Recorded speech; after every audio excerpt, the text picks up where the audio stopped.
salam sejahtera, salam UiTM di hatiku. Alright, so apa khabar semua? Alright, so pertama dan selama-lamanya saya ucapkan terima kasih kepada semua yang telah pun menunggu saat untuk kita live bersama. Okay, dan anda semua sedang menyaksikan live untuk casual chat Aperture Mahasiswa. Okey, jadi untuk malam ini kita akan berkongsikan beberapa tajuk yang agak menarik dan juga panas, isu-isu yang panas. Okey, yang mana merupakan tiga. Okey, yang kita tengok, kita akan kupaskan tiga tajuk yang sangat-sangat menarik. Yang mana pertamanya ialah ODL from campus ataupun from home. Okey, dan seterusnya kita ada topik yang seterusnya ialah aktiviti sepanjang cuti semasa. Ini bagi terutama bagi mahasiswa yang sama ada berada di kolej ataupun berada di rumah. Dan yang terakhir, ya, ini topik yang orang kata hangat baru-baru ni, yang merupakan suntikan vaksin. Jadi yang diberikan nama tajuk cucuk vaksin hindari COVID. Okey, dan ini merupakan program di bawah UPRO Production House UiTM dan dengan kerjasama Majlis Perwakilan Pelajar UiTM se-Malaysia. Jadi bagi wakil daripada UPRO Production House ingin mengucapkan terima kasih kepada MPP selaku tenaga kerjasama yang utama bagi program ini. Jadi kita akan bersama dengan 3 orang ahli panel yang saya rasa cukup berpengalaman dalam apa-apa topik yang kita akan bincangkan nanti. Yang pertamanya semestinya lah, okay, kita akan bersama dengan Yang di-Pertua Majlis Perwakilan Pelajar UiTM Shah Alam bagi sesi 2020-2021. Jom kita bersama-sama dengan Saudara Hafizuddin Faisal. Okay, jom kita akan menunggu dia untuk masuk.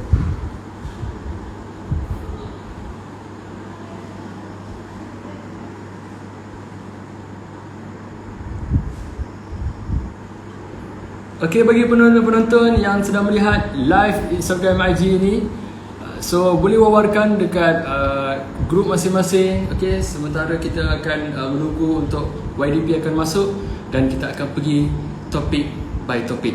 Okey, jom saya persilakan Saudara Hafizuddin Faisal.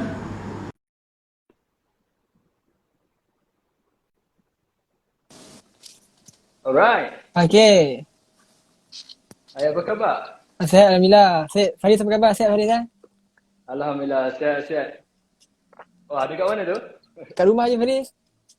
Oh, dekat rumah je? Ya, kita sekarang ni terkandas dan kita meneruskan ODL di rumah buat masa sekarang ni. I see. Okay. Alright, mungkin Faisal, Hafiz. Okay, Hafiz boleh ceritakan sikit latar belakang Hafiz sebelum dapat jawatan sebagai Yang di-Pertua.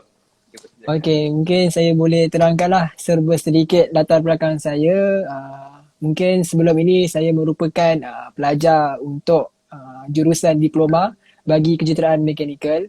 Jadi sewaktu di zaman pembelajaran diploma kejuruteraan mekanikal, saya juga merupakan mantan Majlis Perwakilan Pelajar bagi UiTM Cawangan Johor bagi sesi 2017 dan 2018. Okey, jadi daripada situlah saya meneruskan dalam bidang dunia kepimpinan, dan selepas saya menamatkan zaman diploma, mungkin saya agak lewat untuk menyambung pelajaran dalam ijazah sarjana muda kerana selepas saya menamatkan zaman diploma, saya menyambung selepas saya menjalankan internship di sebuah syarikat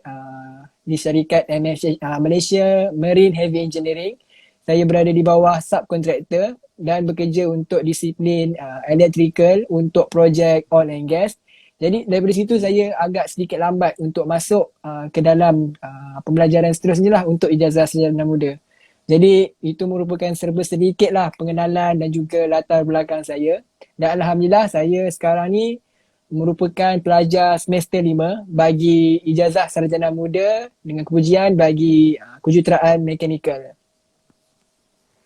Okey, terima kasih saudara Hafiz. Itu sedikit latar belakang berkenaan dengan YDP kita. Jadi, tanpa masa, jom kita pergi ke topik yang pertama, iaitu ODL from campus versus home. Alright, dah Alright. sedia? Alhamdulillah, saya dah setiasa bersedia je. Okey, baik. Soalan untuk kita nak bagi panas badan. Okay, soalan untuk pembukaan.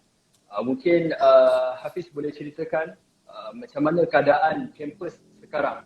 Mungkin mewakili UiTM Shah Alam, mewakili UiTM Malaysia. Jadi bagaimana keadaan pelajar-pelajar yang berada di kampus sekarang? Okey, baik. Silakan. Kalau kita menceritakan tentang suasana di kampus buat masa sekarang ni, seperti seperti umum mengetahui bahawa selepas cuti hari raya, proses kemasukan pelajar ni diteruskan seperti biasa. Tapi walau bagaimanapun, buat masa sekarang ni selepas sehingga 7 Jun berdasarkan perkeliling semasa, tanpa kita ambil kira perkeliling yang dikeluarkan oleh kerajaan baru-baru ini tentang total lockdown tu, jadi bagi pihak universiti tidak menerima ataupun tidak menggalakkan pelajar untuk pulang ke kampus bagi menjalankan ODL di kampus. Tapi kita harus lihat tentang pelajar yang berada di kampus ni kebanyakannya popular dengan dua kategori saja. Di mana kategori yang pertama mungkin kategori bagi pelajar yang mengambil final year project dan juga kategori yang melibatkan makmal bagi pelajar. Dan kategori yang kedua ialah bagi pelajar B40 yang mengalami masalah internet di rumah. Jadi ini merupakan dua kategori daripada 6 kategori yang ditetapkan oleh KPT yang popular yang sering kali pelajar gunakan untuk pulang ke kampus. Jadi untuk suasana ni sekarang ni saya boleh katakan anggaran kasar lah. Tidak sampai Peratusan. peratusan tidak sampai 10% pun pelajar yang berada di kampus bagi UiTM Malaysia. Oh. Andai kata kalau kita ada total pelajar 180,000, jadi kalau 10% tidak sampai 10% tu, jadi boleh bayangkanlah maksudnya jumlah pelajar tu berada di kampus macam mana. Tak ramai lah dengan keadaan sekarang di kampus. Okey, so kalau macam kan tak ramai. Jadi sekarang ni kan dah dikira kemasukan bagi sesi kedua, betul eh? Apa? Jadi dah masuk untuk kemasukan sesi kedua kan?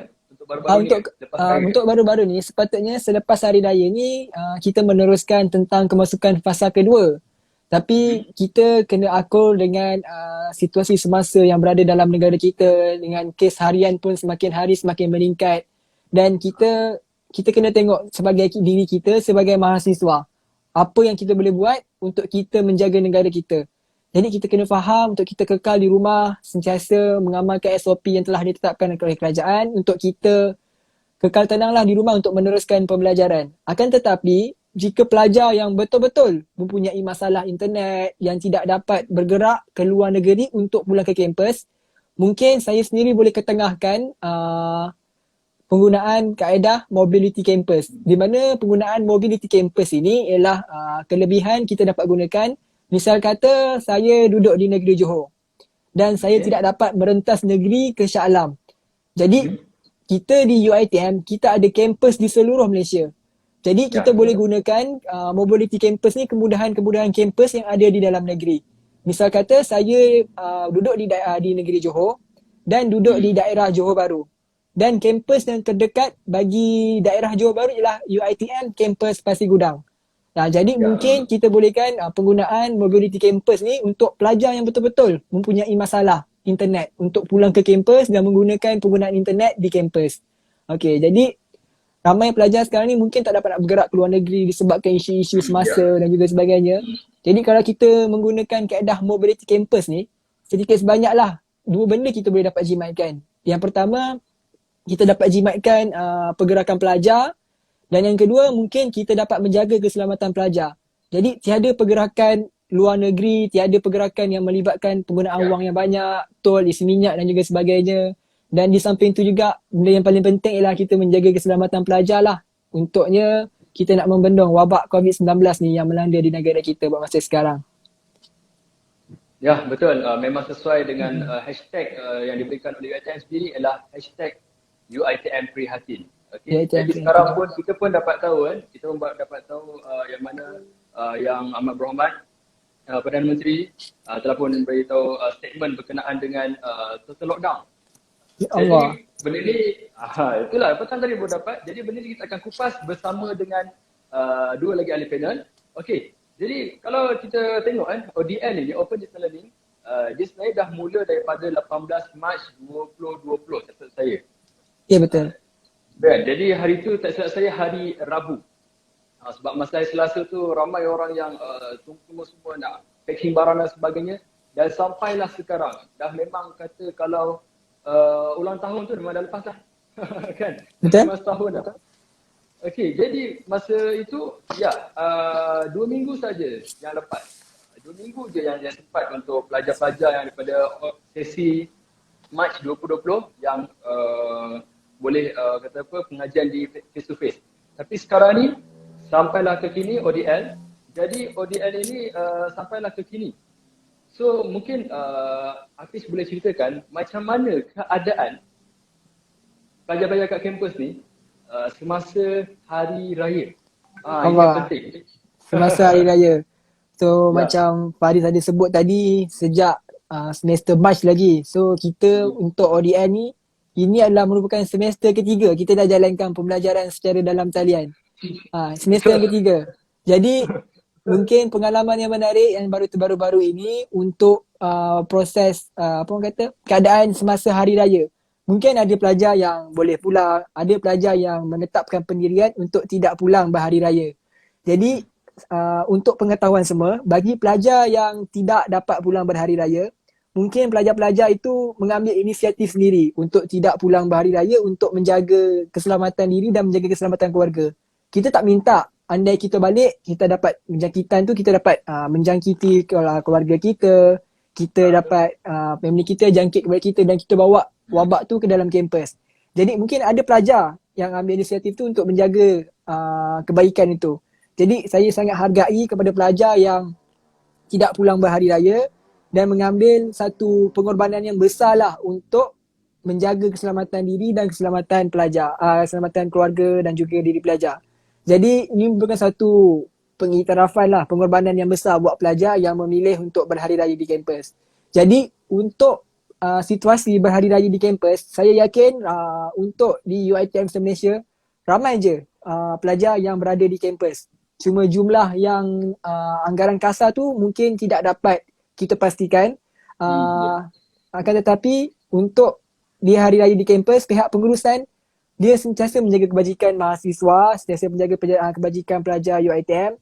Semasa hari raya je di UiTM Malaysia, untuk arahan daripada kampus induk, kita di HCP dan juga kerjasama MPP ada sediakan jamuan kepada para pelajar. Ada sediakan seperti hari raya, lemang, ketupat dan juga sebagainya, itu pasti ada. Sate pun ada, saya dapat difahamkan oleh rakan-rakan MPP saya ataupun yang berada di kampus pelajar-pelajar yang lain.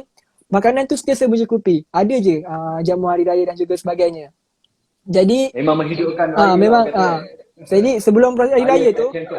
betul, sebelum hari raya tu ada juga pelajar malam raya tu kita takbir raya di koridor college. Ya, saya dengar. Saya ada tengok daripada video tu, seorang daripada pelajar ni dia record.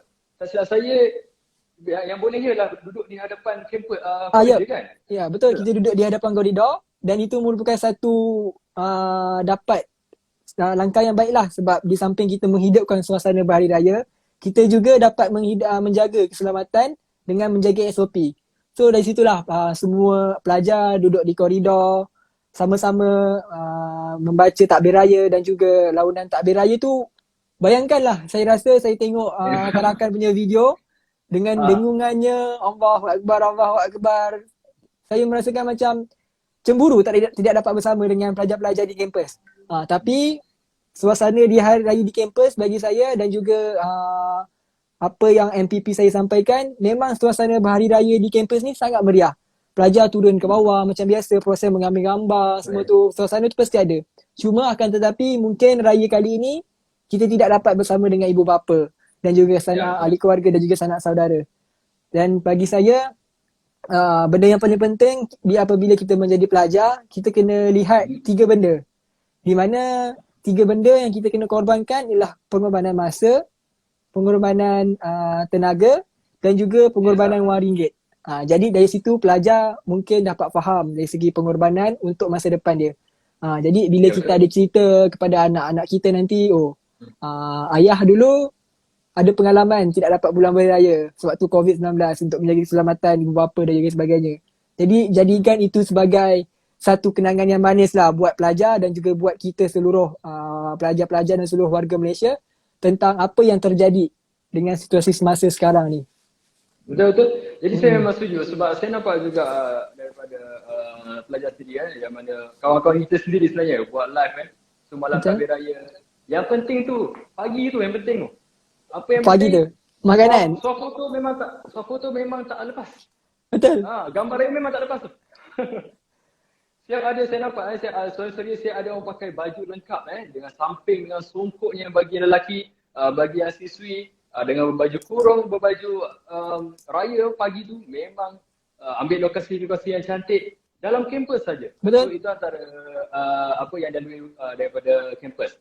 Kalau kat Betul. rumah macam biasalah, memang tak boleh lah kan, tak Tak boleh boleh. keluar. Tetapi peluangnya ialah dengan family, betul tak? Betul. Itu saja perbezaannya. Ya, so yang mana yang mungkin views-views saya dekat sekarang ni, yang mana yang ada dekat kampus yang dah merasa raya di kampus? Boleh komen di bawah. Alright.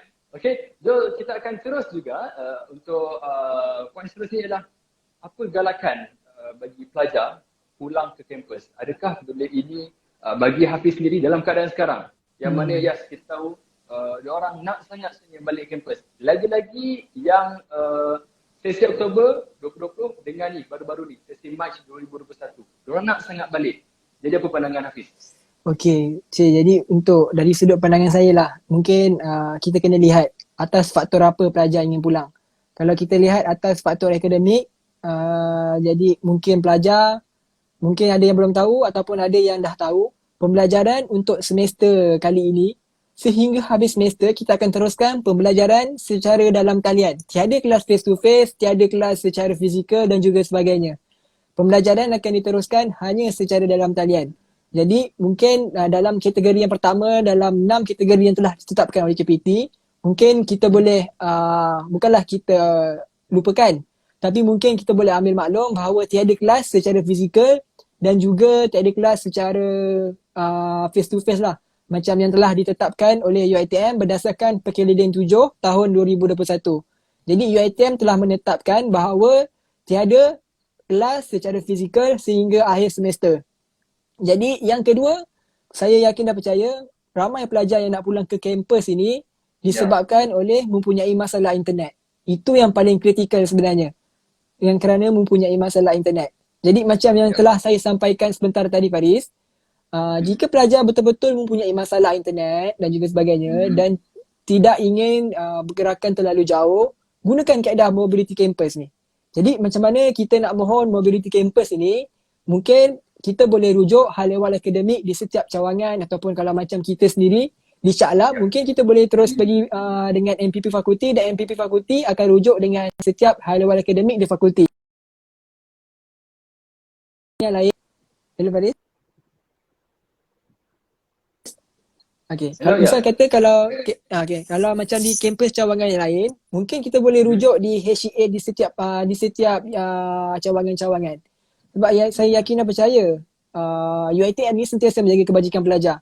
Jadi bukanlah kita di samping kita dapat menjimatkan pergerakan tu, kita dapat menjaga keselamatan. Akan tetapi saranan saya untuk pelajar, jika tanya kepada saya secara peribadinya, saya galakkan pelajar untuk pulang ke kampus ataupun tidak, kita kena tengok atas tiket apa pelajar tu ingin pulang ke kampus. Jika ada masalah internet, saya sarankan gunalah kaedah mobility campus tu. Kerana banyak kebaikannya untuk diri kita dan kebaikan untuk negara kita. Ya, betul. Jadi saya setuju dengan apa yang disampaikan oleh Hafiz, YDP kita. So yang mana yang sekarang ODL di rumah, kekalkan berada di rumah. Yang mana berada kampus, kekalkan di kampus. Jadi habiskan semasa ini dengan baik, dengan tiada timbul lagi kes-kes daripada kampus ataupun daripada pelajar UiTM sendiri. Jadi kekal berada di rumah. Kita jaga kita dan kita jaga juga untuk family kita. Baik. Betul. So kita sudah pun habis untuk topik yang pertama. Oh, dah habis dah? Kita akan pergi, yes. Dan kita akan pergi ke topik yang kedua. Tetapi topik yang kedua ini saya akan invite lagi dua orang. Yang mana dua orang ini merupakan host bagi finale Yusta 2021 yang mana program ini akan berlangsung pada Jumaat ini. Dan sebenarnya live kita pada malam ini juga merupakan kesinambungan bersempena dengan program finale Yusta 2021. Jadi tak melewahkan masa, saya ingin menjemput, saya ingin invite yang pertama ialah saudara Ben. Ben. Masih ada bersama kita.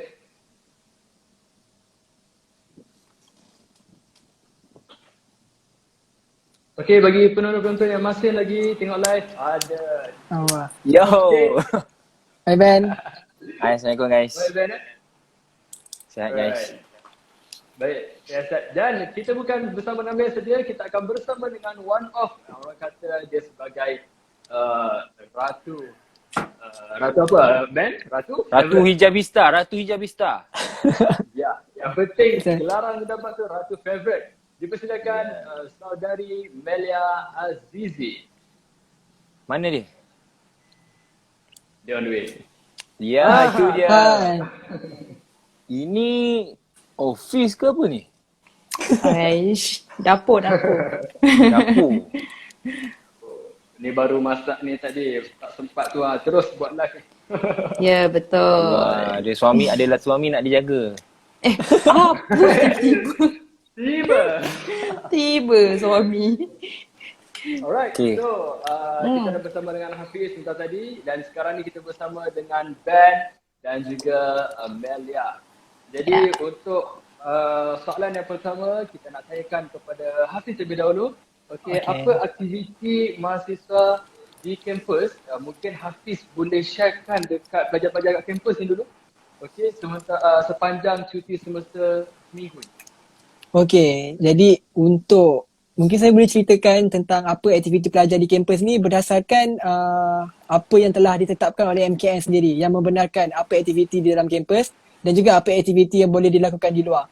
Macam kita dapat tahu daripada umum mengetahui bahawa MKN telah membenarkan aktiviti seperti jogging dan juga berbasikal. Jadi dua aktiviti ini merupakan aktiviti yang popular lah sering kali pelajar lakukan pada petang hari untuk sentiasa kekal sihat dan juga kekal aktif di kolej. Jadi apa yang paling penting untuk aktiviti mahasiswa yang kita boleh lakukan sepanjang aktiviti di cuti semester ni, benda paling penting kita kena ingat ialah kita kena sentiasa stay connected.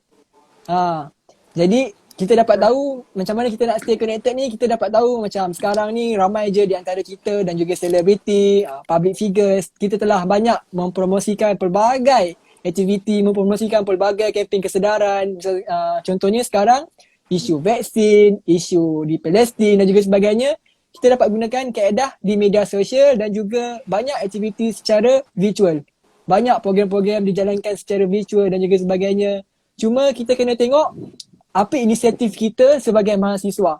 Apa sumbangan kita kepada negara dan apa sumbangan kita untuk seluruh warga Malaysia untuk kita timbulkan kesedaran untuk kepentingan negara.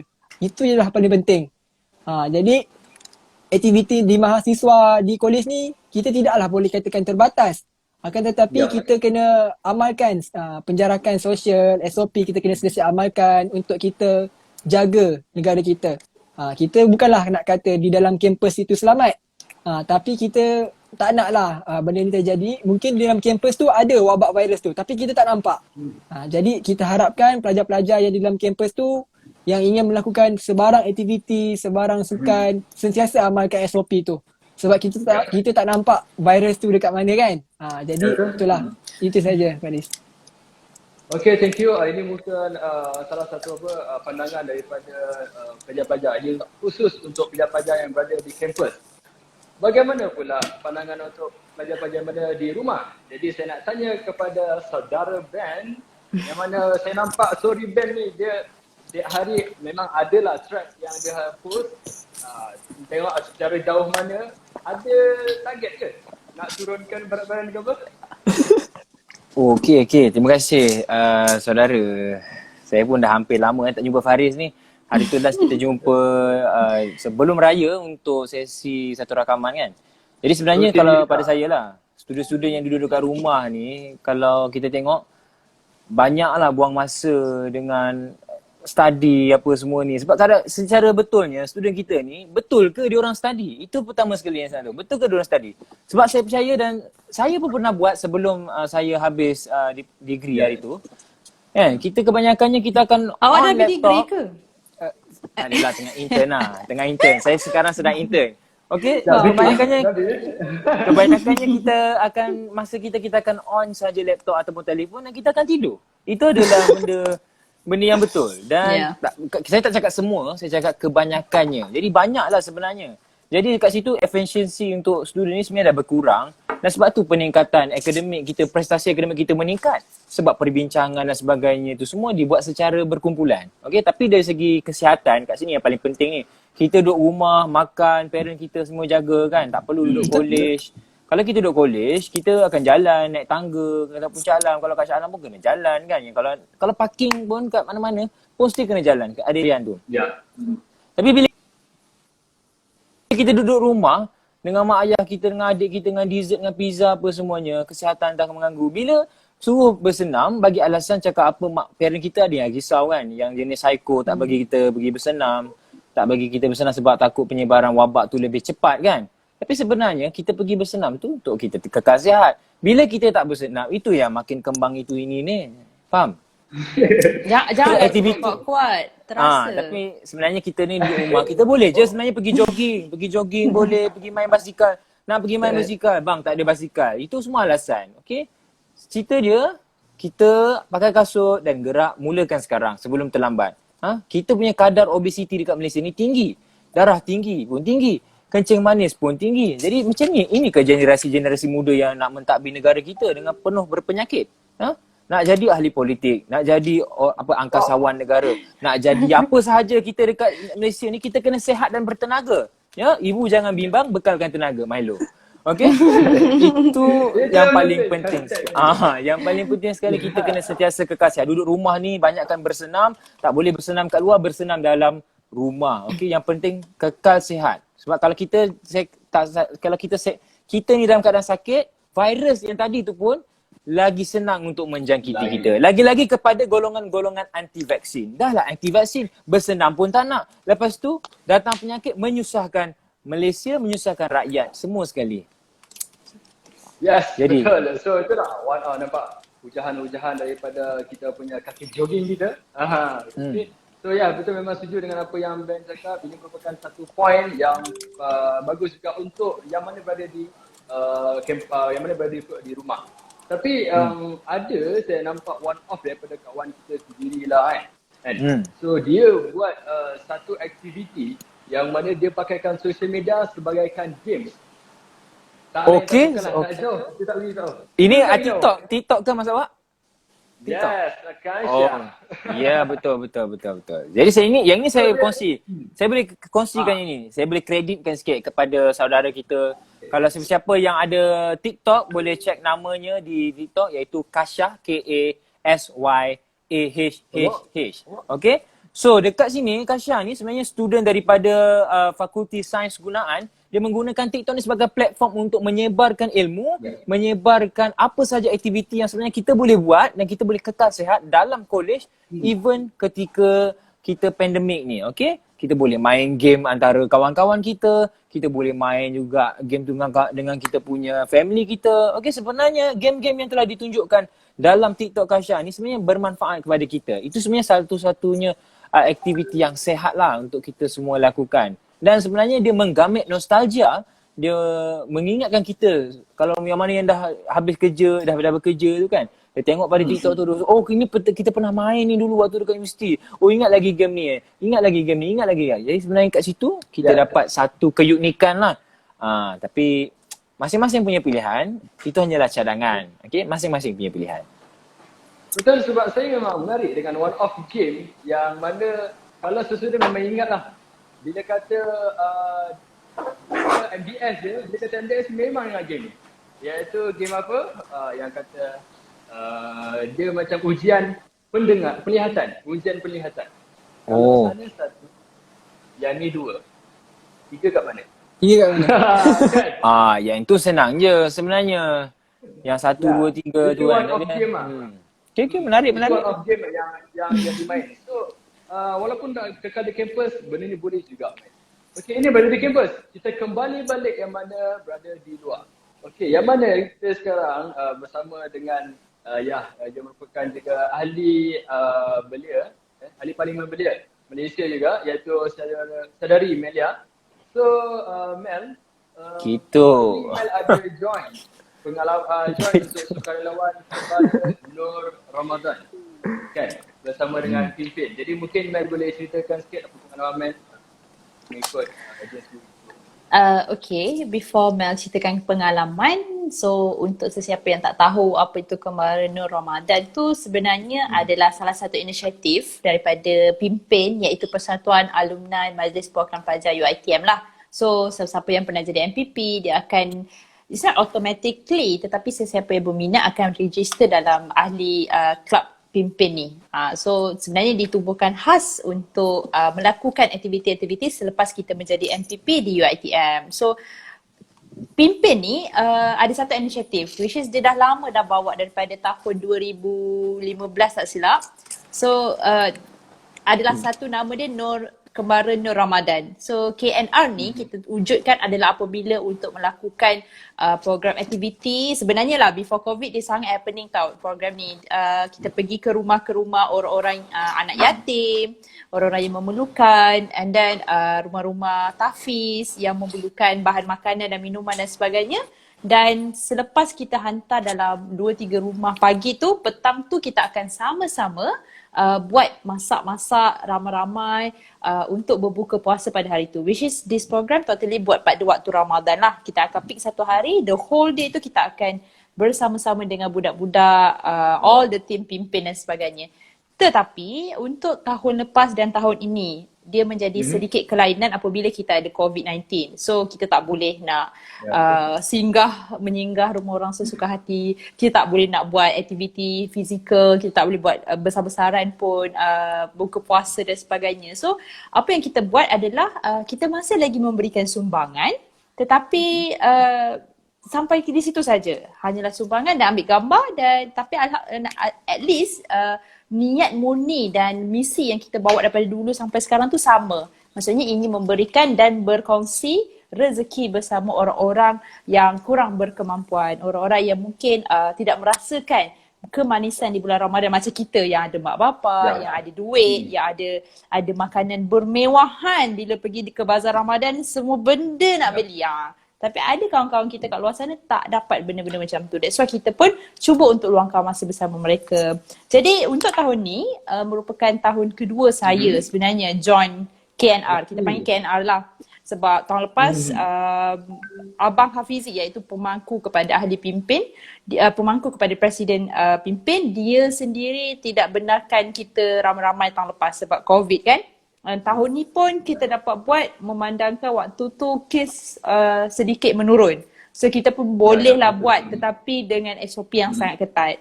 All the way pakai all the time pakai mask, kena duduk jarak-jarak, tak ada pun program potong-potong bawang, rewang nak masak-masak untuk berbuka. Habis je hantar bantuan terus balik, and then malam tu pula kita sambung dengan program singgah sahur, di mana kita hantar makanan-makanan, pack makanan yang kita dah order kepada balai-balai polis, balai bomba yang mana bertugas siang dan malam untuk menjaga keselamatan kita. Jadi sebenarnya aktiviti macam ni kalau diperasan, banyak je NGO kat luar sana dah buat. Tetapi apa yang kita nak tunjukkan kepada mahasiswa kita terutamanya adalah macam mana tahap kecanaan ataupun tahap kita sedar bahawa seorang sekeliling kita pun sebenarnya memerlukan kita juga. Bukan sahaja NGO-NGO luar yang mungkin fokus kepada gelandangan, mungkin fokus kepada kampung-kampung yang pedalaman yang memang susah untuk kita kecapi, yang memang perlukan bantuan daripada pihak Jabatan Kerja Masyarakat, Jabatan Kebajikan Masyarakat dan sebagainya. Tetapi kawan kita sendiri pun kadang-kadang ada yang tidak cukup makan. So dekat situlah sebenarnya pembawaan yang dibawakan oleh pimpin yang memandangkan memerlukan kecanaan kita sebagai pemimpin dan juga salah seorang ahli UiTM yang saya kira besar lah di Malaysia ni. Sebab UiTM je dah ada 36 buah kampus di Malaysia. Takkanlah kita tak boleh cakna ataupun tak boleh nak bantu kawan-kawan kita yang kurang berkemampuan ni. So itulah antara intipati program KNR tersebut. I see. Memang sangat-sangat menarik dengan ada Yep. pagi, lepas tu balik sekejap, malam sambung lagi. Dengan berbuka Betul. dan sebagainya. Jadi mungkin kalau tahun depan agaknya ada lagi ke? InsyaAllah, memang sebenarnya KNR ni kita nak buat setiap tahun. Memang without miss. Memang is a kind of like program wajib bagi pimpin. Tetapi macam kita cakap lah, kita tak tahu tahun depan jadi apa. We never know. Betul. Kan? Kita expect tahun ni insyaAllah nak buat besar-besaran sebab tahun lepas dah COVID. Tapi masih lagi tak boleh juga sebabkan kengkangan kes dan sebagainya. Jadi kita harap tahun depan kalau masih lagi boleh buat, why not? Even bukan MPP pun, you still can join. Sebab kadang-kadang dia buka volunteerism tu kepada orang luar yang mana berminat untuk join, yang mana berminat untuk tahu macam mana proses untuk memberikan barang daripada kita sendiri selaku pemberi kepada orang penerima. Bagaimana nak deal. So benda-benda macam tu sangat fun sebenarnya. Ya, betul. Sebab yalah nama pun sukarelawan. Jadi dia mengikutkan pada kita diri sendiri, betul tak? Betul. Ben kenapa tu? Oh, dia terkeluar. Dia terkeluar. So dia merupakan kata apa mengikut pada justice sendiri sebab once kalau kita join then kita akan dapat lebih pengalaman. Kita tengok sekarang ni kita Maaf. Nampak buat sangat dia main apa? Betul, main phone tu lagi. Okay, so kita memang kalau dah kita dah tahu keadaan mungkin sekarang walaupun rumah kita dalam keadaan yang kita rasa sederhana, tapi kita tahu yang kat luar tu sebenarnya walaupun Lagi. dekat area Shah Alam yang kata Shah Alam ni orang kata apa bandar yang maju, tapi ada betul. juga sebenarnya kelompok-kelompok yang sebenarnya pendapatan orang sama seperti rakyat kampung kampung, betul tak? Ada je. Di mana-mana pun ada. Even kita kadang-kadang meletakkan mentality dan mindset kita Kuala Lumpur tu adalah satu bandar yang sangat berjaya ataupun maju. Tetapi di sebalik Kuala Lumpur itu banyak sangat gelandangan yang tak ada rumah. Banyak sangat orang-orang yang tak makan dan minum dengan secukupnya. Sebab daripada atas, kalau kita tengok saya pernah baca di Twitter ada orang tunjukkan satu gambar overview the whole Kuala Lumpur. Begitu cantiknya bandar Kuala Lumpur that time. Tetapi ada satu tweet tu dia cakap, if you ever know apa yang didalami, macam mana nak cakap, gambar tu cantik dari atas. Lepas tu bawah tu dia kata, kalau lah you tahu, di sebalik kecantikan atas ini telah menutup 1000 kemiskinan dan juga kepayahan orang-orang di luar sana. Yang tidur tidak balaskan tilam, yang makan tidak bergantung kenyang kerana terpaksa berkongsi dengan ramai adik-beradik dan sebagainya. Macam-macam kisah. So, we have to cakna about this. Tak kisahlah you pimpin ke, you NGO mana-mana pun. But at least, this kind of volunteerism have be in your mind and diri untuk you sendiri cakna dengan orang sekeliling you. That's it. Ya, betul. Sebab pun sama juga sahabat kita orang juga dia merupakan sahabat bekas MVP. Dia juga sekarang join untuk sukarelawan untuk kes COVID ni kan. Yes, saudari Kamila Akmal. Betul. Ataupun gelaran ibu.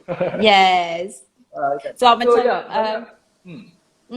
betul lah, benda-benda macam tu supposedly memang kita orang muda yang sepatutnya join.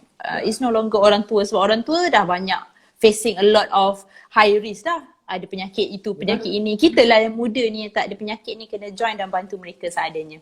That's it.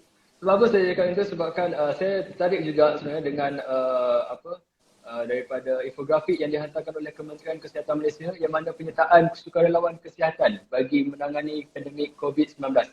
Sebab kita pun dah tahu, the latest one is 8290 kes pada hari ini guys.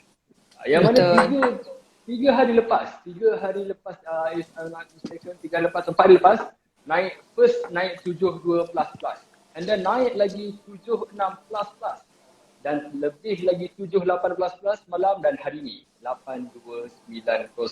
Jadi untuk penyertaan sukarelawan ini mungkin saya boleh sharekan jawatan yang diperlukan ialah pegawai perubatan, pegawai pergigian, penolong pegawai perubatan, jururawat, pegawai kesihatan persekitaran, penolong pegawai kesihatan persekitaran dan juga juruteknologi makmal perubatan. Jadi mungkin pelajar-pelajar sendiri yang mana sedang tengok live sekarang, mungkin anda ada dalam kategori ini, mungkin anda boleh one off yang boleh membantu kita punya Kementerian Kesihatan Malaysia untuk menangani COVID-19 yang sekarang naik terlampau mendadak. Okay. So, baik, mungkin saya boleh bacakan satu persoalan daripada Wardah Nabilah. Saya rasa ini sesuai untuk Saudara Hafiz, kita punya YDP.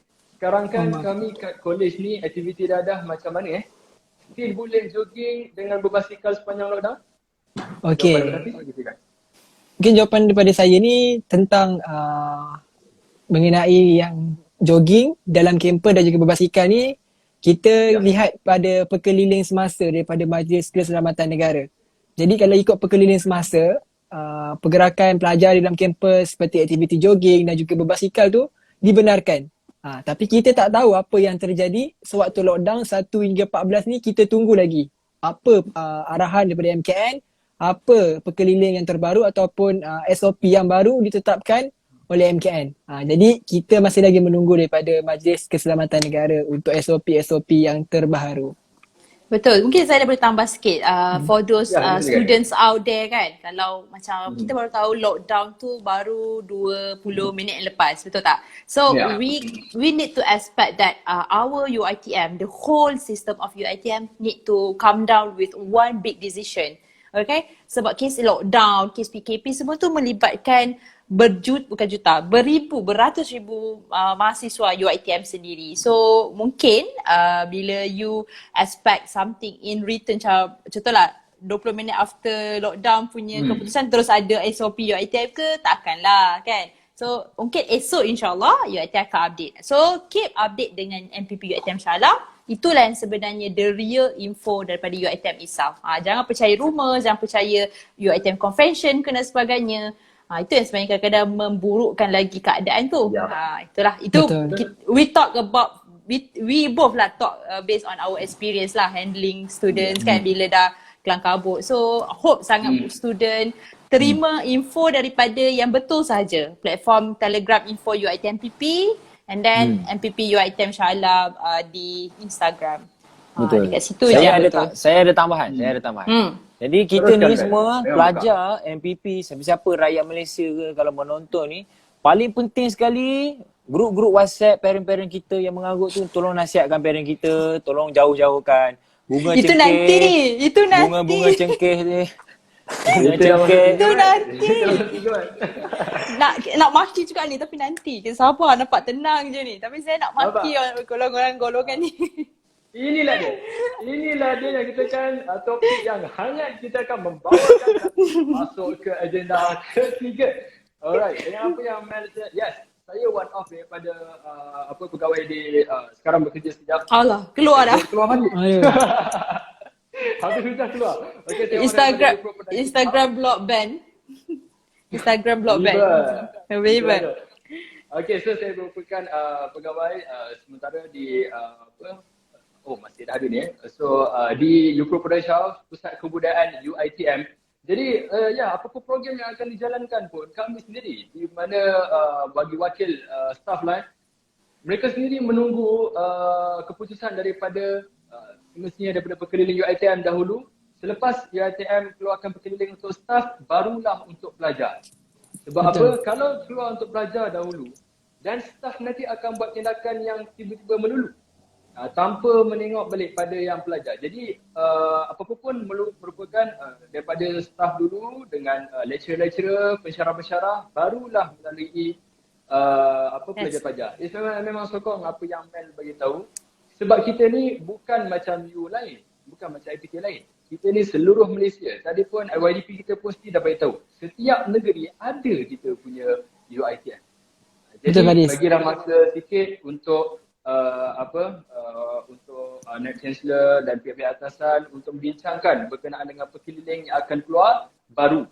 Yang mana kita pun tahu 1 hari bulan dah mulakan lockdown. So kita pun tak tengok lagi apa penjelasan seterusnya. Kita sebagai pelajar sendiri ambil peranan, jangan terus nak menyupah ataupun jangan terus nak tembak-tembak terus. Kita kena biasa dekat UiTM. macam apa yang saya tengok tunjukkan ni. Okay. Ini one of daripada pelajar. Ya, Saya rasa mesti belajar betul. di ATM ni. Kan? One of the thing kenapa I can get first vaccine because I've been so much ataupun dah selalu dah dengan sister UiTM, so kita dah tahu dah macam mana nak rebut vaksin di website. So Jadi kalau So? orang dah kata macam mana vaksin, sebenarnya kita pun dah masuk ke topik yang ketiga, iaitu Yes. cucuk vaksin Yes. COVID. Cucuk vaksin. Baru masuk. Okay. Guys, ini Okay. paling penting. Ya. Okay. Kita tak masuk lagi. Saya rasa macam tak ada soalan lagi. Kita baru Belum lagi. Baru Okay. Boleh. Sila. Okay. Okey, Untuk boleh? berkenaan dengan vaksin ni, apa yang saya nak cakap, okay, turunlah kita, daftarlah kita pergi ambil vaksin. Okay, kita mungkin marah kerajaan dengan kata apa, laman web 70 juta yang lag selama 30 minit tak dapat nak daftar pun. Tapi tak kisahlah, biarkan benda tu berlalu. Kalau kita ada peluang untuk daftar vaksin. Saya pun dah daftar vaksin dan saya akan buat pada bulan Julai ini. Yeay, Wow, tahniah. okay. Dan kalau boleh saya nak cucuk dekat kepala sebab saya rasa lebih efektif. Okay? Ada Kalau orang Ben- cakap, Bolehlah berkembang sikit. Ben, Bolehlah berkembang sikit pemikiran tu. Ben, seteruk-teruk anti-vaksin teruk lagi yang cucuk kat kepala. ya betul. Untuk ini saya ada satu berita khas. Kalau siapa tahu dengan saudara Haziq yang pemanah negara kita yang telah meninggal dunia hari tu kan. Ada yang viralkan cakap dia meninggal sebab dah telah ambil dos yang kedua dia punya Ya. artileri capillaries darah dia tu. Sebenarnya Haziq ni dia sepupu saya tau. Haziq ni sebenarnya ya dia ke? sepupu saya. Oh. Jadi saya macam apa benda ni sampai darah keluar pun merepek Tapi kita ni baca macam betul ke kan? Kita pun nak tahu juga kan. Macam pakai ni terus Jelaskan. meninggal Kadang-kadang kita fikir juga macam mana orang sehat, atlet, pemanah negara dapat silver dekat Incheon tapi boleh sakit sebab ambil vaksin. Nampak sangat tak logik kan? Itu yang sehat tu. Kita ni yang hidup yang sehat ni duk sibuk cakap pasal vaksin ni tak elok lah, apa benda lah. Okey, tak kisahlah kita Pfizer ke, Faizal ke, Sinovac ambil, Sinovac ke, kita ambil Spritzer Ashraf ke. Spritzer. Okay, yang penting kita ambil. Ini dah duk pergi dengar makcik-makcik punya grup WhatsApp pakai Okay. cengkeh. Okay, Kan? let me be the moderator and this is the soalan cepumas for Ben. Okay, adakah Okay. betul pemanah negara kita meninggal sebab vaksin? Adakah betul pemanah negara kita meninggal sebab vaksin? Oh, sebenarnya dia bukan Since- meninggal sebab vaksin lah. Since dia tu Jadi saudara sebab mara awak lah. Jadi sebab apa? Perjelaskan. Okay. Saya sejujurnya itu bukan yang paling rapat tau. Saya pernah jumpa sekali je. Dia punya cerita tu macam dah banyak kali dah jumpa tu. Bukan. Saya terbaca sebab polis sudah membuat siasatan kepada penyebar-penyebar fitnah tu. Okay. Jadi apa Tapi tak jawapan tahu Ben tak sendiri? tahulah apa-apa. Pada saya mungkin dia ada penyakit lah dan itu sama ajal dia. Sebab saya ada baca tentang kes Haziq ni, alright? So before kita nak dapatkan vaksin, of course pihak doktor akan tanya kita sama ada kita ada sejarah penyakit lain-lain. Maksudnya bukanlah penyakit yang waktu tu you demam you rasa sakit, terus tak. Tapi sejarah penyakit ni adalah apa yang you pernah alami dulu. Contohnya you ada darah tinggi, sakit jantung dan sebagainya. So itu sebenarnya yang boleh mengefek dan memberikan implikasi kepada vaksin, which is totally another benda yang masuk dalam badan nak react dengan benda-benda yang memang dah ada dalam badan. Ibaratnya you masuk satu rumah baru, you orang baru, you masuk dekat rumah sewa yang memang dah ada penghuni-penghuninya. Confirm lah at first you akan macam ada selisih faham sikit, akan ada ni semua. But if you cope very well, then after all dia akan damai dan macam biasa. So kisah lanjut tentang Haziq masih lagi dalam siasatan. Betul. Tapi still we know about yang benda-benda ni bukanlah hanya vaksin saja punca utamanya. Faham tak? So that's why bagi kawan-kawan yang kat luar sana yang percaya benda-benda macam ni, most probably you guys have the time untuk search pasal cerita-cerita ni, tapi sometimes kita terlupa untuk search lagi deeper untuk tahu apa sebenarnya yang berlaku di sebalik kisah itu. Itu yang berlaku dekat masyarakat kita sekarang yang sangat-sangat, I might say like being sangat-sangat sakit lah. Macam benda ni sangat-sangat annoying kan kepada diri kita. Kadang-kadang even sekecil-kecil perkara bunga cengkeh tu pun kita boleh percaya yang benda tu boleh untuk menyembuhkan penyakit kan. So macam Betul. kita tak boleh marah. Kita as a people yang ada ilmu ataupun yang boleh ada suara untuk educate, kita tak boleh marah diorang sebab mana dah tahu dalam circle mereka itu memang circle yang percaya benda-benda macam tu. So what we need to do, kita kena educate them. That's why kita kena keep posting. Kita yang kena banyak membaca dan bagi tahu dia orang, makcik bukan macam ni. Apa yang Mak Teh bagi tahu tu salah. Terangkan. Apa yang kita kena terangkan. Jangan marah, orang tua lah paling tak suka kalau kita marah dia orang kan, sebab dia orang pun ada ego dia orang tersendiri. So itulah antaranya, mungkin siapa-siapa yang sedang melihat ni ada keluarga yang anti vaksin ke, jangan marah dia orang, tetapi cuba sedaya upaya untuk terangkan. Kadang-kadang ada yang cakap pasal Yahudi, apa nama tu? Konspirasi. Konspirasi, Freemason dan Masuk sebagainya. pula lain-lain. Ya, banyak sangat dan banyak gila diorang percaya pasal benda-benda ni, world war lah dan sebagainya. So kita just cakap dengan diorang if benda tu betul sertakan bukti. Sebab ada satu case, Mel sendiri directly ada orang hantar video. Dia kata vaksin ni mematikan kanak-kanak. So, I tanyalah, okay, di tengah-tengah video tu dia hanya tunjuk separuh saja. So, I kata I nak bagi the full video so that I can conclude the whole story. Bukan separuh saja. Terus dia scene. Maksudnya dia tak hantar langsung the full video. So, I can conclude that you tak boleh nak conclude satu-satu cerita hanyalah on base setengah sahaja. You kena baca the whole story. Mungkin dia cerita pasal vaksin, tapi sebenarnya vaksin tu tiba-tiba dia masuk pada kanak-kanak. Ada benda-benda yang dia terangkan sebenarnya, tapi hanya vaksin yang kanak-kanak bunuh mati tu je kau ambil, lepas tu kau terus sebarkan vaksin tu membunuh orang. So kat situlah yang kita sebagai rakyat yang boleh berfikir, yang tahu benda ni adalah something our own tanggungjawab, lepaskan kepada orang-orang yang memerlukan ni. Macam tu. Dah masuk dah kepada mungkin nasihat. daripada mungkin daripada pandangan saya adalah ya rakyat. Tetapi sebenarnya kalau aku pelajar sendiri, kita kan pelajar yang mana masih lagi menerima ilmu. Jadi apa-apa pun untuk statement-statement yang dapat daripada social media, yang mana utamanya ialah Twitter, pastikan anda baca dahulu dan fahami apa yang disampaikan dan baca penuh. Janganlah baca setakat tu, ini sudah dah pilih, dah pasal dah percaya dah bulat-bulat dan sebagainya. Itulah sebenarnya kita bawa peranan sebagai kita pelajar dan juga kita lah anak, kita bawa peranan dekat ibu apa, terangkan dekat ibu apa. Macam mana apa, bila dia orang dah dapat statement, mungkin dia orang katakan ini, bila fahaman anda tu berlainan dengan family, mungkin anda dah ada kajian semuanya. So anda baiklah terangkan balik pada family itu. Itu antara idea yang bagus juga yang disampaikan oleh Mel dan juga yang lain. So sebenarnya kita dah masuk ke topik cucuk vaksin hindari COVID, yang mana sekarang 2 hari lepas. Kita ada berapa topik saya ni? Macam kita ada 3 topik ke? Banyak. 3 topik. Banyak. Saya rasa macam ada 2 topik ke? Tiba-tiba ada 3. Dia mesti tak tengok ni. Hantoy. Okay, so tak apa. So baik, untuk yang ini kita 2 hari lepas dah pun dilanda. Yang mana tadi saya tunjuk tadi daripada saya rasa memang pelajar daripada UiTM yang mana dikatakan rakyat Malaysia mengamuk website start daftar vaksin. UiTM student be like first time. Gitu kau sebenarnya.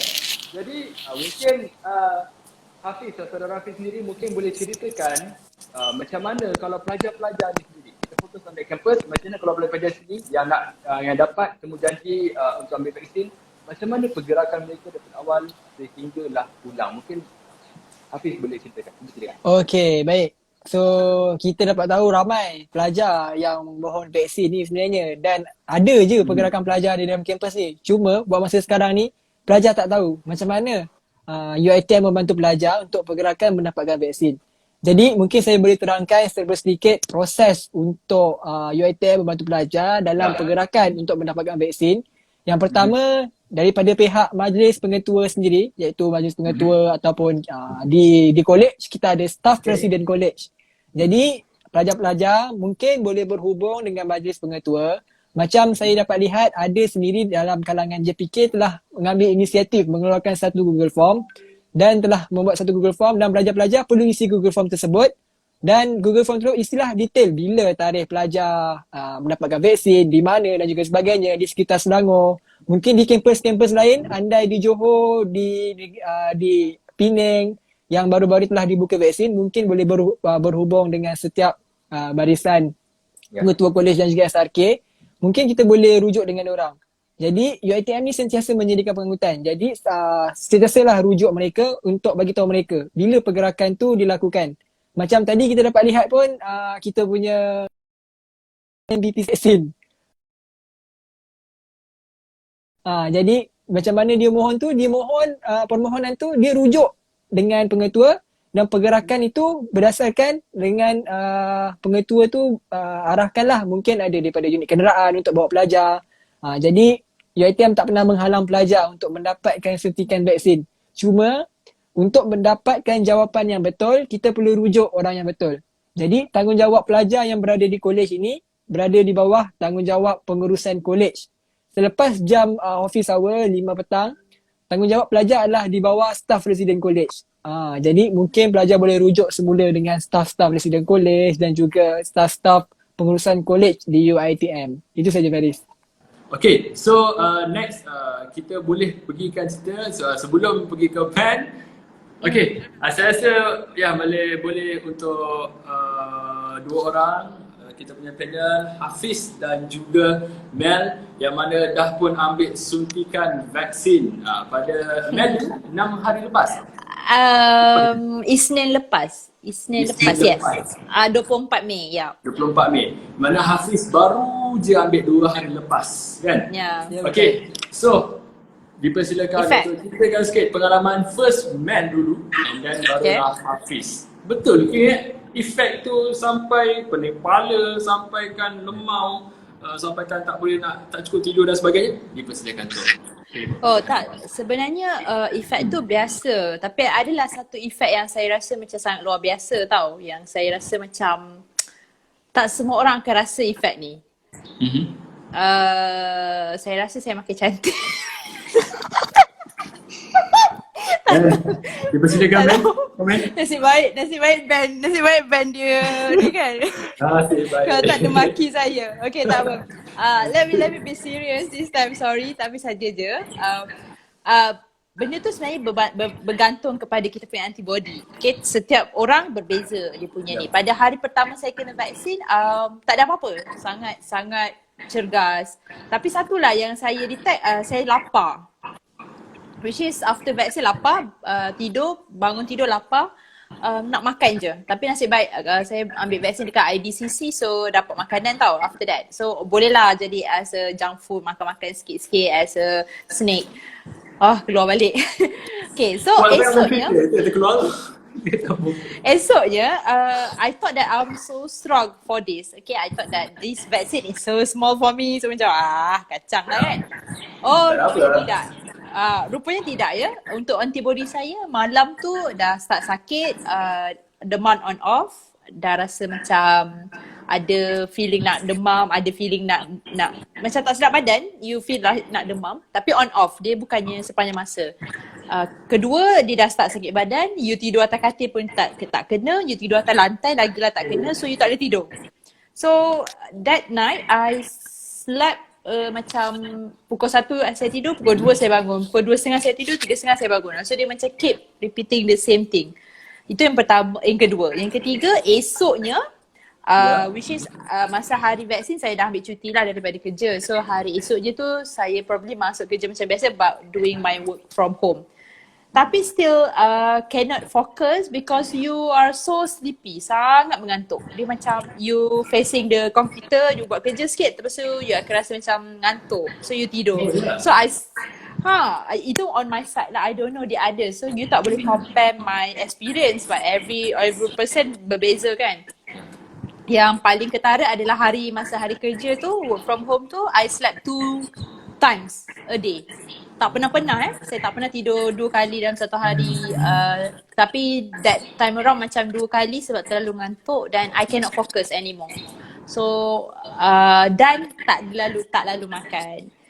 Pagi tu ada orang belikan breakfast, which is my friend yang baik hati, dia belikan a set of meal from McDonald's. Daripada pagi sampai ke malam itulah meal yang dimakan, which is tak ada lalu makan langsung. So that is kind of the side effect yang saya terima. Luckily hari ketiga Ya. saya rasa sangat-sangat bertenaga. Macam baru lepas dilahirkan, macam ada satu super power dalam badan. Macam macam kalau ada orang ajak berperang, rasa macam okay jom berperang. Macam nak pergi Israel, nak pergi berperang macam tu. Sedap. The feeling is so excited. The third day sangat bertenaga. Semua benda macam laju, dah tak lemah gemalai, badan pun dah tak sakit-sakit. So I do think on my side, my antibody mengalami benda macam tu lah. Ada setengah orang sampai demam, muntah-muntah dan sebagainya. Ada setengah orang macam saya. Ada setengah orang tak rasa langsung. So that's why just take vaccine. I'm still alive until today. Ya, Kita insyaAllah. anti-vaksin ni sebenarnya efek dia. Sebenarnya kalau saya dengar tadi baru one off daripada Mel sendiri kan. So sebenarnya ambil vaksin ni sikit je. So betul lah apa yang disampaikan dekat Twitter dan sosial media yang mana bila ambil vaksin ni dah ada sikit dia rasa. Tapi tu tak lama, betul tak? Sebab dia ibaratkan refresh diri you sendiri, antibody you sendiri. Kan? Tapi apa pun mengikut kepada antibody masing-masing. Betul. So tadi daripada Betul. Mel. Ya. So tadi daripada Mel pada hari Isnin dan jom kita tanya pula dengan Hafiz. Macam mana Hafiz? Rasanya vaksin yang dia ambil tu yang baru Sama macam Mel juga, AstraZeneca juga. Saya juga Kita ambil orang di bangsa-bangsa AstraZeneca je. Bukan Pfizer ke Sinovac ke. di tempat yang sama juga, di IDCC juga. Jadi mungkin pengalaman Mel mungkin tak sama dengan saya. Jadi mungkin Mel merasakan mula-mula Mel merasakan kuat mendapatkan vaksin ni, tidak dapat apa-apa simptom. Tapi bagi saya selepas 12 jam saya mendapatkan suntikan vaksin, baru saya merasakan efek-efek. Sebelum 12 jam saya tidak merasakan apa-apa sebarang demam ataupun sakit-sakit ke sakit badan. Saya tidak merasakan sebelum 12 jam. Tapi selepas 12 jam badan saya demam tu on off. Akan tetapi tidaklah ketara. Masih lagi mempunyai selera makan dan juga sebagainya. Macam Mel mungkin tidak ada selera makan dan Mel mengatakan hanya ada selera makan tu the one and only meal yang telah didapatkan oleh kawan baik Mel kan. From my friend, Jadi macam saya, bila saya dapat suntikan vaksin ni, saya lagi kuat makan. Saya tak tahu kenapa. Tapi selepas 12 jam tu, badan saya demam panas, tapi saya kuat sebab satu je. Waktu tu ada bola Manchester United. Jadi saya gagahkan diri untuk tengok bola. Sebab tu je. Tapi dalam lepas tu kegagahan kalah. ada. Jadi selepas ada kegagahan sendiri. jadi mungkin selepas 24 jam tu saya tak adalah rasa macam demam yang ketara. Akan tetapi lepas 24 jam baru saya demam yang betul-betul tak larat nak bangun, rasa mengantuk, rasa macam nak tidur je. Akan tetapi macam saya cakap, selera makan saya tetap berjalan seperti biasa. Tidak ada selera makan dan juga sebagainya. Jadi Ni hari benda saka ni. Jadi hari ketiga saya tidak rasakan, hari kedua saya tidak rasakan apa-apa. Maksudnya saya rasa normal lah. Maksudnya tidak merasakan demam dan juga sebagainya. Cuma saya tak tahulah macam Mel masih rasa lagi kebas kat sini. Macam saya rasa lagi sedikit kebas lah di sini. Cumanya itu sajalah. Cuma tiada kesan sampingan yang agak serius untuk saya. Jadi ambillah vaksin tu. Bagi mana yang dengar daripada orang kampung ataupun dengar di makcik-makcik yang mungkin yang telah viral katanya ambil vaksin ni ada chip dan juga sebagainya, tu saya rasa satu So far saya dah cuba dekat dengan peti ais. Saya tak melekat kat peti ais pun. So tak. Okay, so both of you ambil vaksin yang sama ialah AstraZeneca, betul tak? Yes. So yang mana AstraZeneca ni sebenarnya apa yang saya baca daripada artikel sini juga ialah dia merupakan bila kita ambil vaksin tersebut, kebarangkalian menghindari daripada tiba-tiba you dah dalam keadaan you COVID ataupun tidak, you dapat you COVID, you jatuh sakit dan juga boleh meninggal. Jadi itu mungkin vaksin ni antara salah satu orang kata apa, boleh menghindari daripada Pemangkit. terkena jatuh tiba-tiba, mati tiba-tiba kan. Yeah, So, jadi- prevent you. Yes, betul. So mungkin secara perinci mungkin kita boleh berikan kepada Ben. Mungkin dia ada baca artikel yang mana mungkin untuk pengalaman Ben, dipersilakan Ben. Share sikit. Okey, ini berkenaan dengan vaksin Ya. AstraZeneca. Bila saya masuk Julai ni, saya akan ambil AstraZeneca Pro Max. Bukan AstraZeneca. Sebab siapa yang ambil bulan Mei dan bulan belakang dapat AstraZeneca biasa. Tapi waktu saya untuk Julai, kerajaan bagi AstraZeneca Pro Max. Pro Max lah. Yang saya dengar yang Julai punya yang lebihan yang tidak diperlukan oleh batch pertama. Sebab biasa macam makanan sisa-sisa kita bagi kepada gelandang. Tak apa. Itulah. Saya memang biasa. Tak ada lagu tu. Okey, saja. saya untuk pandangan saya lah terhadap vaksin ni kan, mengikut berita-berita dan sebagainya. Tadi kita ada satu soalan daripada Zarif Aiman. Dia cakap ada potensi lagi ke untuk orang yang dah cucuk vaksin akan dijangkiti? Kalau kita tengok explanation daripada doktor-doktor yang ada, dia cakap sebenarnya vaksin ni dia seperti macam kita pakai naik kereta, kita pakai tali pinggang, kita pakai seatbelt, ataupun kita ada hubungan kelamin, kita dah married kan, kita pakai kondom. Sorry lah, tapi benda ni benda is a tu very dia sad allegation. tapi benda tu belum jamin lagi untuk perempuan tu tidak pregnant. Ya. Ataupun belum tentu lagi kita pakai seatbelt kita akan selamat daripada accident. So sama juga macam vaksin. Dan untuk Pfizer dan juga AstraZeneca, dia menyelamatkan daripada 80 hingga 95%. Okey?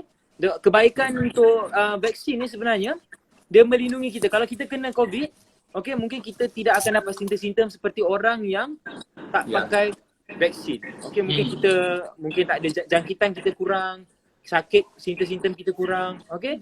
Itu kebaikan je vaksin ni.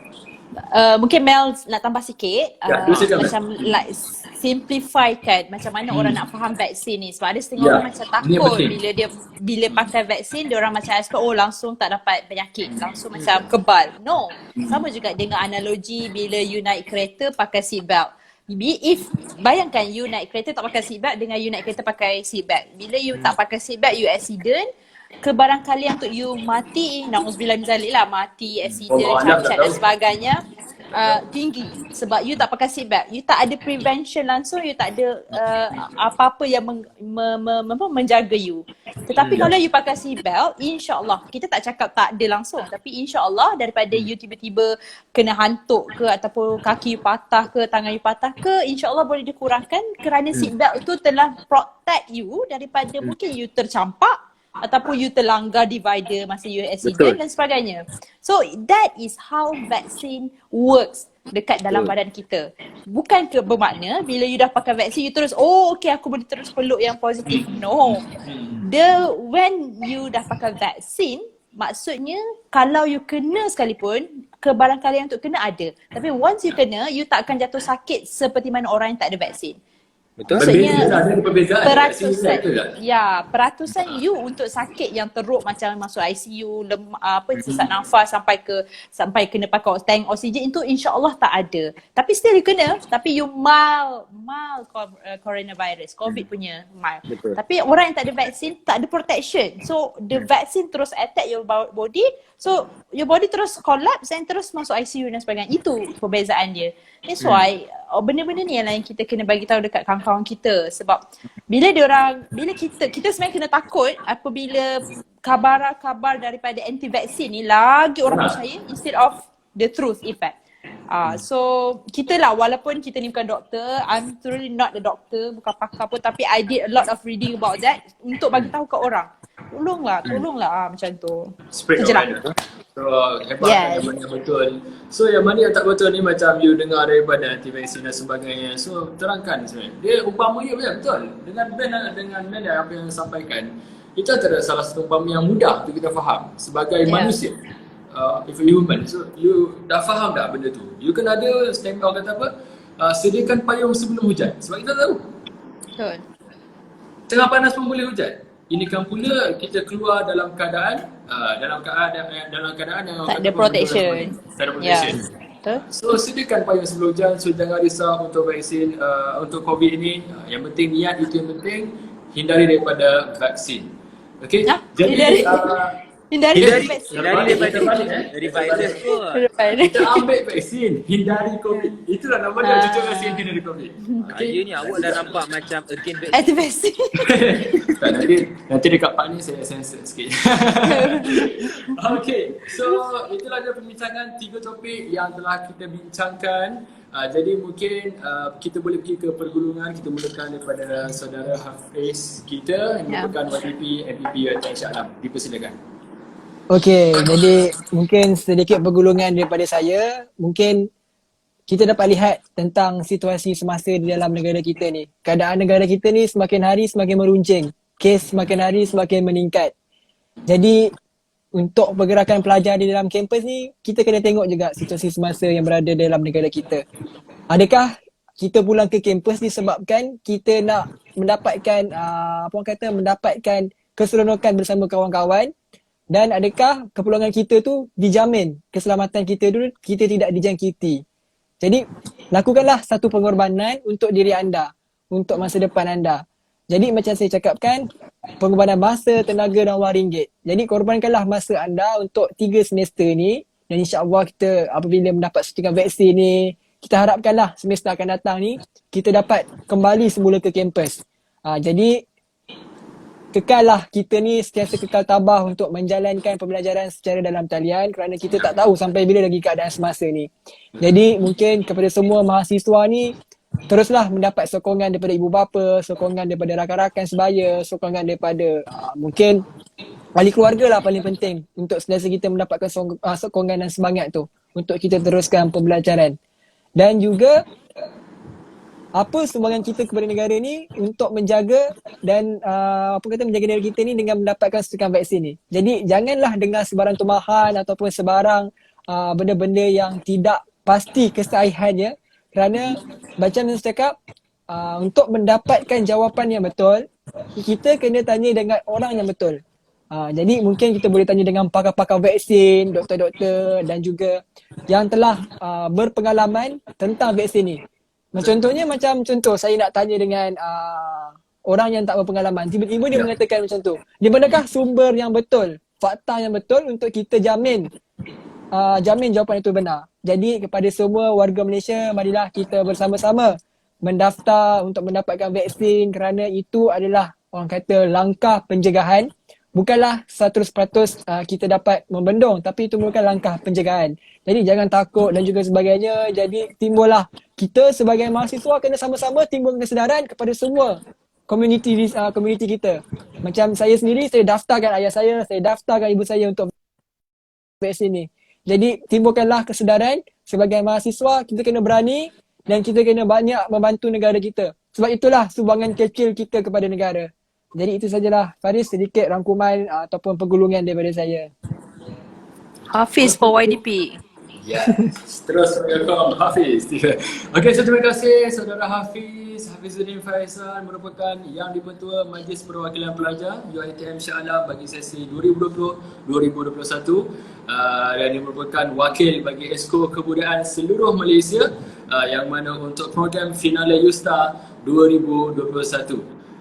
Okey, dan terima kasih Hafiz. Kita akan masih kekal bersama dengan Mel dan juga Ben. Okey, terima kasih Hafiz. Okey, baik, tak apa. So tak apa, kita tinggalkan kami untuk bertiga. Jadi kita akan promote untuk Finale Yusta 2021 dan kita akan pergi pergulungan Mel dan juga Ben. Okey? Alright, terima kasih semua. Assalamualaikum. Okay, terima kasih. Alright, untuk hari and masa terdekat ini, kita boleh bercerita balik kepada berkenaan dengan aktiviti mahasiswa sepanjang cuti semester.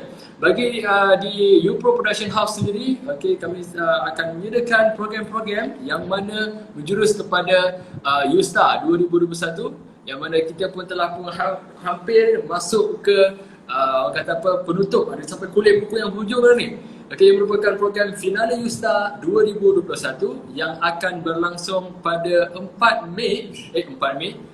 Jun 2021 pada hari Jumaat ini jam 8.30 malam melalui YouTube channel Pusat Kebudayaan HEP UiTM. So dua orang ni yang ada dekat bawah ni, dia orang merupakan host pengacara bagi Finale Yusta 2021, iaitu saudara Ben dan juga Melia. Jadi mereka berdua akan bermula untuk menjadi pengacara esok. Esok dimulakan oleh Ben. Hai, comel je. So esok akan mula daripada Ben sendiri. Dia akan jadi pengacara bagi interaksi bersama peserta UStar 2021 pada esok jam 9 malam, okey, di platform seperti biasa, IG youpro.atm, dan pada hari Ahad pula Mel akan ambil alih, yang mana lagi 5 orang lagi akan diinterview, interaksi bersama dengan peserta pada masa yang sama jam 9 malam. Jadi saya teruskan ke pergulungan Ben dahulu.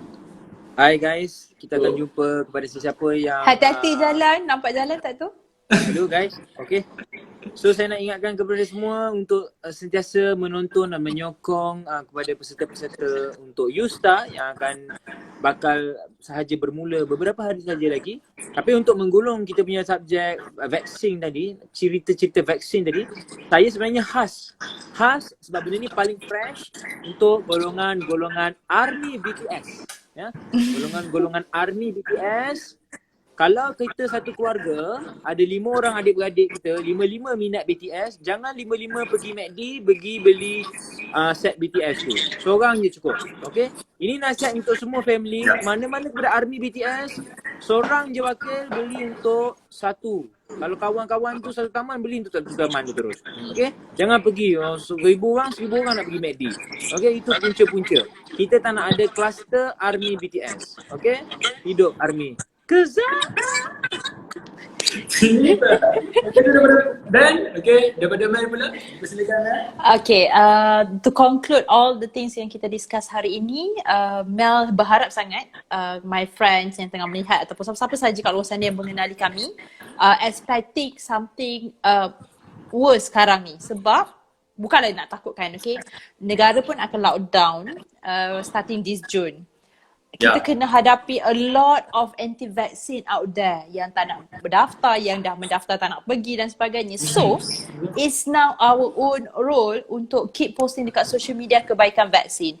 Pertama, kita kena sentiasa alertkan our parents around. Macam tengok diorang punya apa yang diorang belajar, apa yang diorang dengar, apa yang diorang bincangkan dalam WhatsApp group. Kita tak tahu, tiba-tiba je, percaya buah cengkeh tu boleh selamatkan COVID. Tiba-tiba percaya air kelapa tu boleh sembuhkan vaksin. Kalau sembuhkan COVID, kalau lah betul benda tu, patutnya daripada awal lagi kita tak payah total lockdown macam ni dan kita minum je lah air kelapa, betul tak? Padahal orang-orang sebegini rupa, saya tak cakap dia orang kurang ilmu, tidak, tetapi kadang-kadang situasi membuatkan mereka percaya benda-benda macam tu. Macam ada circle mereka yang begitu dan sebagainya. That's why kita kena pantau, kita sebagai anak, sebab saya yakin yang sedang melihat ni sekarang ni banyak yang muda. So kita sebagai anak kena pantau dan keep bagi the true facts only. At the same time, sekarang ni kita dalam keadaan yang sangat-sangat urgency. Kita nak total lockdown. So hope sangat-sangat semua orang jaga SOP, semua orang jaga kendiri masing-masing. Jangan terlampau seronok macam tak ingat dunia. Tapi at the end of the day, benda tu merugikan kita. Okay? So last sekali, itulah yang paling selalu pentingkan dalam my social media. I hope that people get it and tolong sebarkan pada orang semua. Dan last sekali, jangan lupa untuk saksikan Final UStar 2021. Tapi sebelum tu, kena tengok juga hari Sabtu dengan Ahad ni, which is esok dan lusa. Siapa our finalist dan yang paling penting sekali, korang kena tengok the final is next Jumaat, minggu depan. So dah tengah lockdown, tak ada apa pun korang nak buat kan. So it's better for you guys to spend your time dan support U Production UiTM tentang UStar, Final UStar 2021. Okay? Okay, thank you saudara Mel Azizi dan juga saudara Ben atas kesediaan untuk join sekali kita punya sesi casual chat apa cia mahasiswa. So kita pun dah pun penghujung. Terima kasih Mel dan Ben. Jadi boleh tinggalkan untuk alright, bye. Okay, thank you. Itu saya daripada saya, Faris, merupakan moderator kita pada malam ini dan juga part of daripada upro.uitm ingin mengucapkan jutaan terima kasih kepada semua penonton yang mana melihat daripada awal sehinggalah ke penghujung rancangan ini. Dan jadi jangan lupa untuk follow upro.uitm untuk mengetahui program-program yang menarik sepanjang cuti semasa ini. Itu sahaja daripada saya. Saya bermaaf sekiranya ada terkasar bahasa ataupun mungkin terlajak bicara. Dan saya mewakili juga semua panel. Jadi terima kasih kerana sudi meluang masa pada malam ini. Itu sahaja daripada saya. Assalamualaikum dan selamat malam. Stay safe. Okay, jaga kita. #UiTM Prihatin. #kita UiTM. Assalamualaikum.